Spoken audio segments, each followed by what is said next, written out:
La ilaha illallah Muhammadun Rasulullah alaihi salatullah wa Bukan ya. Saya ingin bertanya karena ketidaktahuan saya dan kekurangan ilmu saya. Yang ingin saya tanyakan adalah kenapa sih kok Muhammad Al-Fatih mau nyerang Konstantinopel? Apakah karena hanya hadis saja? Jadi yang di pikiran saya itu apakah karena hadis saja dia nyerang?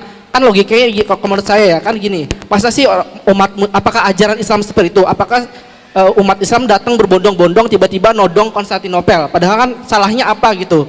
Apakah masa iya kayak gitu? Apakah ajaran Islam seperti itu? Itu yang saya pengen tanyakan gitu. Saya masih bingung kenapa kok umat Islam berbondong-bondong, emang salahnya Konstantinopel apa? Berarti boleh dong saya kayak gini, saya datang ke lahan seseorang yang megah, saya bawa pasukan saya bilang gini, kamu harus serahin lahan kamu secara damai atau perang sama saya gitu. Itu yang pertama. Yang kedua, kan Roma itu sekarang kan nanti akan takluk Roma. Nah, Roma itu kan sekarang ada di suatu negara Italia. Nah, gimana caranya kita mau naklukin? Masa ya saya bawa pasukan bondong-bondong ke suatu negara, nanti negara lain ketawain saya gitu kan? Baik. Itu pertanyaan saya, semoga Ustadz bisa paham. Baik. Wassalamualaikum warahmatullahi wabarakatuh. Waalaikumsalam warahmatullahi wabarakatuh. Pertanyaan yang sangat bagus sekali, silahkan. Fadal. Oh langsung? Oh baik. Jadi gini Bapak Ibu sekalian. Pertama-tama, ada beberapa hal yang terjadi di masa lalu yang itu tidak ada lagi sekarang, yang itu adalah sesuatu yang wajar di masa lalu tapi aneh sekarang, dan bisa jadi aneh di masa lalu tapi nggak aneh sekarang. Contoh misalnya Bapak Ibu sekalian, zaman dulu terutama ibu-ibu ada cewek keluar pakai kutang saja. Zaman dulu kira-kira cewek baik-baik atau nggak baik? Keluar pakai kutang aja, cewek baik-baik atau yang nggak baik? Zaman sekarang itu ada cewek keluar pakai kutang saja, itu followernya banyak. Karena kenapa? Karena dianggap trendy, dianggap fashionable, bikin lagu, kalian semua suci, aku penuh dosa, paham itu sekalian? Yang nggak ketahui berarti orang-orang zaman old kan itu kan ya. Oke. Nah ini kemudian yang memang zaman sekarang ada, zaman dulu nggak ada. Zaman dulu itu adalah sesuatu yang nggak umum, sekarang umum. Begitupun juga dengan yang namanya jihad fisabilillah, dengan perang. Zaman dulu adalah sesuatu yang biasa. Oke, mengenai Konstantinopel kira-kira seperti apa? Jadi gini Bapak Ibu sekalian. Ngomong-ngomong, ketika saya pergi ke Amerika, saya ditanya, selalu kalau saya ditanya tentang Islam, selalu ditanya begini, Islam itu kan agama perang, agama pedang, selalu disebarkan dengan pedang dan perang. Berarti Islam itu agama barbar, agama jahat. Pertanyaan saya sederhana, dia ngomong begitu pakai data atau cuma nuduh? Pakai data atau cuma nuduh? Hah? Data atau nuduh? Coba lihat, coba buka Google nanti pulang ke rumah. Coba ketik war with the most casualties, perang dengan korban yang paling banyak. Kira-kira perang apa yang paling banyak korbannya? Perang apa yang paling banyak korbannya? Kira-kira aja. Hah? Perang apa? Hah? Perang Dunia Kedua. Bagus. Ini anak-anaknya lebih pintar daripada bapaknya, Masya Allah. Perang Dunia Kedua 25 juta orang. Yang kedua kira-kira apa? Perang Dunia Pertama 15 juta orang. Yang berikutnya perang saudara, perang sipil, perang apa segala macam. Tapi benar nggak perang Dunia Kedua itu yang paling banyak makan korban jiwa? Enggak. Dalam bukunya American Holocaust, David Stannard itu penulisnya pernah bilang begini, pembunuh paling besar di dunia bukan perang dunia kedua, tapi Amerika ketika menduduki benua Amerika. Karena dulu di Amerika ada Indian yang jumlahnya seratusan juta. Itu sekarang habis. Berarti yang dihabisin berapa? Sekitar seratusan juta orang.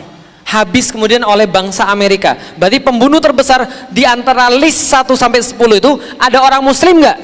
Nggak ada. Suatu waktu saya punya guru ahli Aikido Jiu-Jitsu. Tahu Aikido Jiu-Jitsu tahu? Ilmu bela diri, suka banting-banting orang itu loh. Ini ada satu guru ahli Aikido Jiu-Jitsu, saya pernah ngelihat dengan mata dan kepala saya sendiri, Masya Allah, itu orang belum ketemu tangannya sudah kebanting, Masya Allah. Belum ketemu tangan sudah kebanting.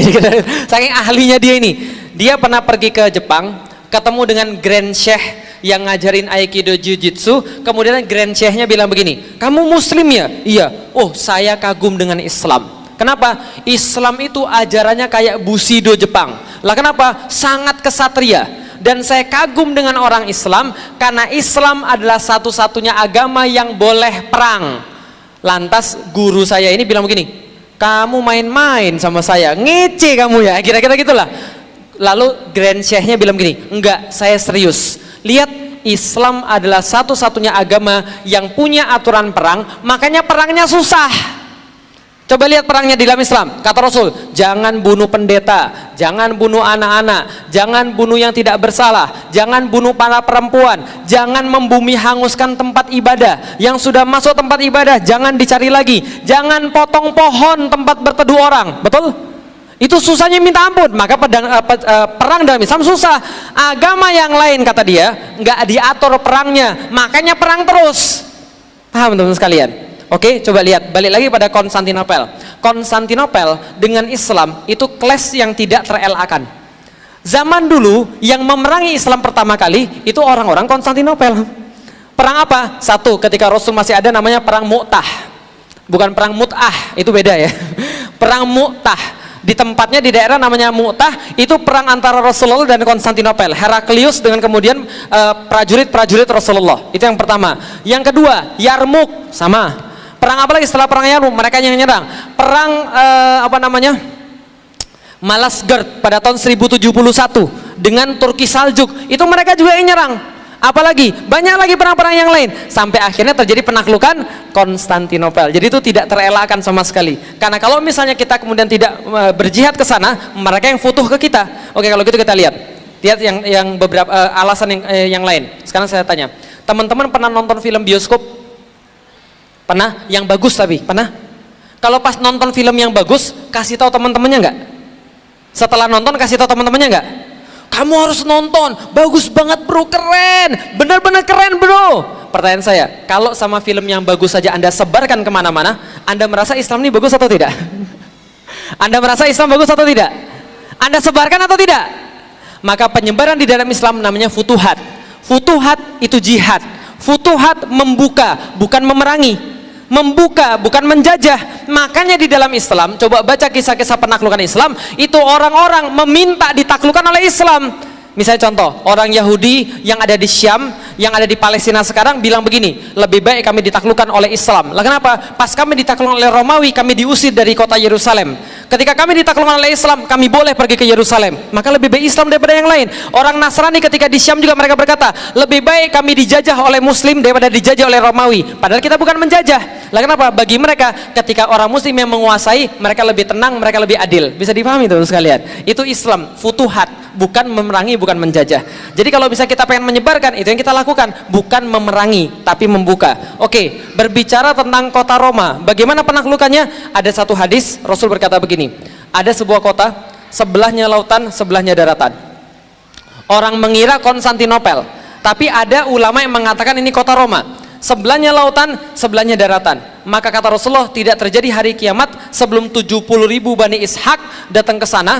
Kemudian mereka membuka kota itu, dan mereka tidak membukanya dengan perang, tidak dengan tombak, tidak dengan panah, tapi dengan ucapan takbir dan tahlil. Allahu Akbar, la ilaha illallah. Maka kata Rasul, satu tembok lepas. Allahu Akbar, la ilaha illallah, satu tembok lepas. Allahu Akbar, la ilaha illallah, mereka masuk dengan damai, berarti tidak dengan perang. Jadi dengan apa? Dakwah. Coba lihat, kemarin saya diceritain oleh seorang ustadz yang dia pernah pergi ke Suriah. Dia berkata begini, ada satu kota yang dibebaskan oleh mujahidin di Suriah itu tidak dengan senjata, tidak dengan apapun, tapi dengan takbir dan tahlil. Dulu mungkin kita merasa gimana caranya, ternyata begini ceritanya. Ketika datang mereka ke situ, ada penjaga-penjaga di situ, mereka itu berkata, Allahu Akbar, Allahu Akbar, langsung lari semua itu orang-orang.